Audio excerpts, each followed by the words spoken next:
आज हूँ धनतेरस। प्रत्येक वर्ष कार्तिक मासर कृष्ण पक्ष त्रयोदश दिन धनतेरस पर्व पालित होता है।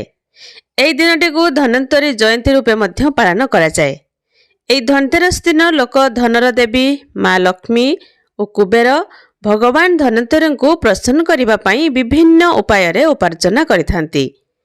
तेज यही दिन माँ को भक्ति भावना सह पूजार्चना कले माँ विशेष कृपा प्राप्ति होगा सह धनजनित समस्त समस्या दूर होता है बोली कहुए। तो समुद्र मंथन बेले धनतेरस दिन भगवान धन्वंतरी निज सहित अमृत कलश एवं आयुर्वेद नहीं प्रकट होते। आयुर्वेद नहीं आसीथिबारु तांको औषधर जनक बोली कहुए। यह धनतेरस दिन धन देवता कुबेर को पूजा करा जाए। धनतेरस को एक अत्यंत शुभ दिन भाव में विवेचना करा जाए। यही दिन किछि भी किनिबा बहुत शुभ होता है। एपरी कले वर्ष जाक आर्थिक स्थिति भल रहे बोली मान्यता रही।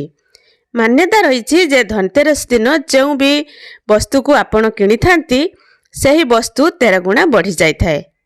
लोक माने निज बजेट अनुसार सुना रूपा हीरा मोती बासनकुसन एवं अन्यान्य उपयोगी जिनिस किनी थांती।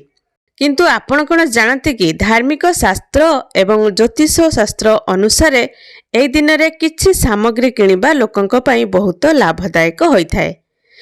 तेणु आपण माने जानि नाहंती जे एमिति 5टी जिनिस अछि जहाकू धनतेरस रे किनिबा द्वारा माँ लक्ष्मीकर कृपा वृष्टि होता है।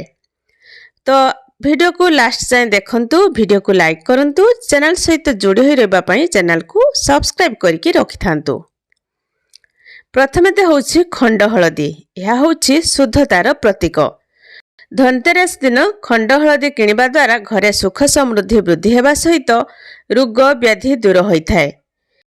सेकेंड हूँ झाड़ू। झाड़ू हूँ माँ लक्ष्मीकर अन्यतम रूप।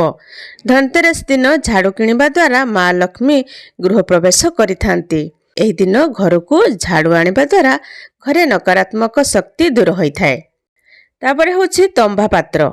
यह शुद्ध शक्ति धारण करे, भाग्य स्वास्थ्य एवं खुशीर द्वार खोली थाए। तेणु एही दिन तंबार कौनसी जिनिस किनिबा अत्यंत शुभ होता है। तापरे हूँ कौड़ी। आपण माने धनतेरस दिन कौड़ी मध्य किनि पारिबे। कौड़ी किनिले धन वृद्धि करिथाए।